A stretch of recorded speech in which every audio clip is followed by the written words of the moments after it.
Deuteronomy Chapter 17. You must not sacrifice to the Lord your God an ox or a sheep that has a defect, anything seriously wrong, for that is abhorrent to the Lord your God.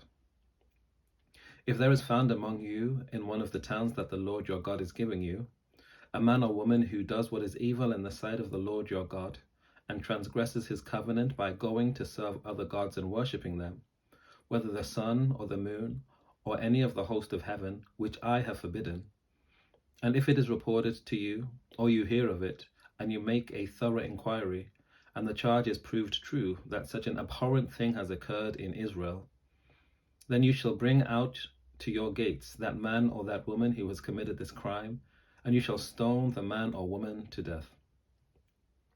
On the evidence of 2 or 3 witnesses, the death sentence shall be executed. A person must not be put to death on the evidence of only 1 witness. The hands of the witnesses shall be the first raised against the person to execute the death penalty, and afterward the hands of all the people. So you shall purge evil from your midst. If a judicial decision is too difficult for you to make between one kind of bloodshed and another, or one kind of legal right and another, or one kind of assault and another, any such matters of dispute in your towns, then you shall immediately go up to the place that the Lord your God will choose, where you shall consult with the Levitical priests and the judge who is in office in those days. They shall announce to you the decision in the case. Carry out exactly the decision that they announce to you from the place that the Lord will choose, diligently observing everything they instruct you. You must carry out fully the law that they interpret for you, or the ruling that they announce to you. Do not turn aside from the decision that they announce to you, either to the right or to the left. As for anyone who presumes to disobey the priest appointed to minister there to the Lord your God, or the judge, that person shall die. So you shall purge the evil from Israel. All the people will hear and be afraid, and will not act presumptuously again. When you have come into the land that the Lord your God is giving you, and have taken possession of it and settled in it, and you say, I will set a king over me, like the nations that are around me, you may indeed set over you a king whom the Lord your God will choose. One of your own community you may set as king over you. You are not permitted to put a foreigner over you who is not of your own community. Even so, he must not acquire many horses for himself, or return the people to Egypt in order to acquire more horses, since the Lord has said to you, you must never return that way again. And he must not acquire many wives for himself, or else his heart will turn away. Also silver and gold he must not acquire in great quantity for himself. When he has taken the throne of his kingdom, he shall leave a copy of this law written for him in the presence of the Levitical priests. It shall remain with him, and he shall read in it all the days of his life, so that he may learn to fear the Lord his God, diligently observing all the words of this law and the statutes, neither exalting himself above other members of the community, nor turning aside from the commandment, either to the right or to the left, so that he and his descendants may reign long over his kingdom in Israel. Deuteronomy Chapter 18. The Levitical priests, the whole tribe of Levi, shall have no allotment or inheritance within Israel. They may eat the sacrifices that are the Lord's portion, but they shall have no inheritance among the other members of the community. The Lord is their inheritance, as he promised them. This shall be the priest's due from the people, from those offering a sacrifice, whether an ox or a sheep, that they shall give to the priest the shoulder, the 2 jowls, and the stomach. The first fruits of your grain, your wine, and your oil, as well as the first of the fleece of your sheep, you shall give to him. For the Lord your God has chosen Levi out of all your tribes to stand and minister in the name of the Lord, him and his sons, for all time. If a Levite leaves any of your towns, from wherever he has been residing in Israel, and comes to the place that the Lord will choose, and he may come whenever he wishes, then he may minister in the name of the Lord his God, like all his fellow Levites who stand to minister there before the Lord. They shall have equal portions to eat, even though they have income from the sale of family possessions. When you come into the land that the Lord your God is giving you, you must not learn to imitate the abhorrent practices of those nations. No one shall be found among you who makes a son or a daughter pass through fire, or who practices divination, or is a soothsayer, or an augur, or a sorcerer, or one who casts spells, or one who consults spirits, or who seeks oracles from the dead. For whoever does these things is abhorrent to the Lord. It is because of such abhorrent practices that the Lord your God is driving them out before you. You must remain completely loyal to the Lord your God. Although these nations that you are about to dispossess do give heed to soothsayers and diviners, as for you, the Lord your God does not permit you to do so. The Lord will raise up for you a prophet like me from among your own people. You shall heed such a prophet. This is what you requested of the Lord your God at Horeb on the day of the assembly, when you said, "If I hear the voice of the Lord my God any more, or ever again see this great fire, I will die." Then the Lord replied to me, "They are right in what they have said. I will raise up for them a prophet like you from among their own people. I will put my words in the mouth of the prophet, who shall speak to them everything that I command. Anyone who does not heed the words that the prophet shall speak in my name, I myself will hold accountable.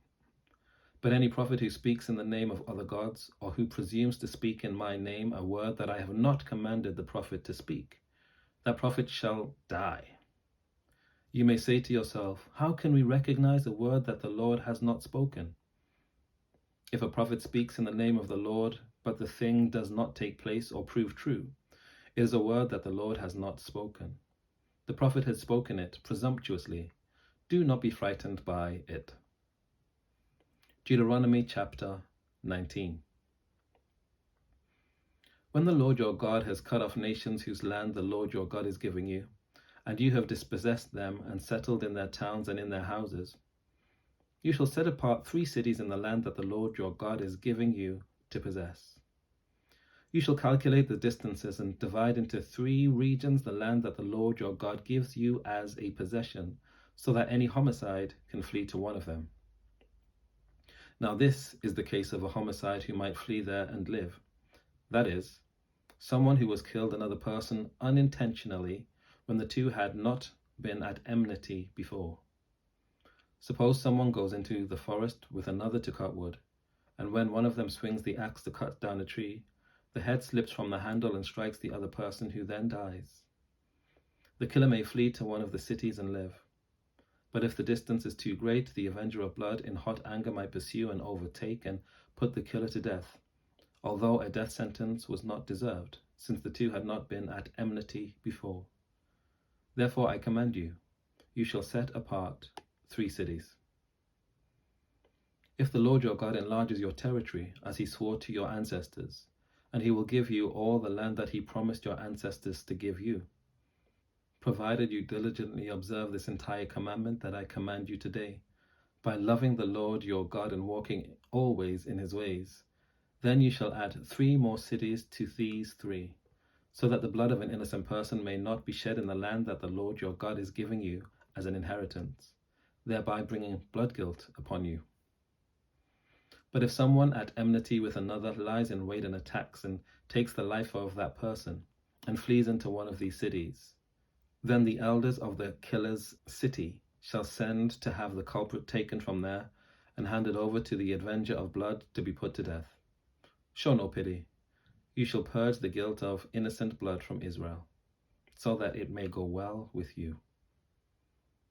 You must not move your neighbor's boundary marker, set up by former generations, on the property that will be allotted to you in the land that the Lord your God is giving you to possess.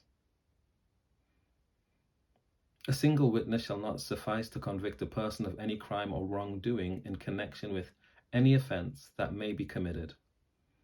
Only on the evidence of 2 or 3 witnesses shall a charge be sustained.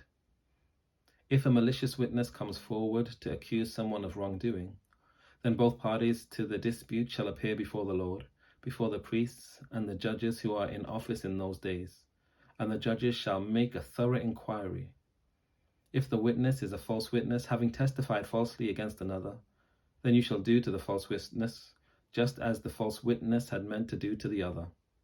So you shall purge the evil from your midst. The rest shall hear and be afraid, and a crime such as this shall never again be committed among you. Show no pity. Life for life, eye for eye, tooth for tooth, hand for hand, foot for foot. Deuteronomy Chapter 20. When you go out to war against your enemies and see horses and chariots, an army larger than your own, you shall not be afraid of them, for the Lord your God is with you, who brought you up from the land of Egypt. Before you engage in battle, the priest shall come forward and speak to the troops, and shall say to them, Hear, O Israel, today you are drawing near to do battle against your enemies. Do not lose heart, or be afraid, or panic, or be in dread of them. For it is the Lord your God who goes with you, to fight for you against your enemies, to give you victory. Then the officials shall address the troops, saying, Has anyone built a new house but not dedicated it? He should go back to his house, or he might die in the battle, and another dedicate it. Has anyone planted a vineyard but not yet enjoyed its fruit? He should go back to his house, or he might die in the battle, and another be the first to enjoy its fruit. Has anyone become engaged to a woman but not yet married her? He should go back to his house, or he might die in the battle, and another marry her. The official shall continue to address the troops, saying, Is anyone afraid or disheartened? He should go back to his house, or he might cause the heart of his comrades to melt like his own. When the officials have finished addressing the troops, then the commanders shall take charge of them. When you draw near to a town to fight against it, offer it terms of peace. If it accepts your terms of peace and surrenders to you, then all the people in it shall serve you at forced labor. If it does not submit to you peacefully, but makes war against you, then you shall besiege it. And when the Lord your God gives it into your hand, you shall put all its males to the sword. You may, however, take as your booty the women, the children, livestock, and everything else in the town, all its spoil. You may enjoy the spoil of your enemies, which the Lord your God has given you. Thus you shall treat all the towns that are very far from you, which are not towns of the nations here. But as for the towns of these peoples that the Lord your God is giving you as an inheritance, you must not let anything that breathes remain alive. You shall annihilate them, the Hittites, the Amorites, the Canaanites, and the Perizzites, the Hivites, and the Jebusites, just as the Lord your God has commanded, so that they may not teach you to do all the abhorrent things that they do for their gods, and thus sin against the Lord your God. If you besiege a town for a long time, making war against it in order to take it, you must not destroy its trees by wielding an axe against them. Although you may take food from them, you must not cut them down. Are trees in the field human beings that they should come under siege from you? You may destroy only the trees that you know would not produce food.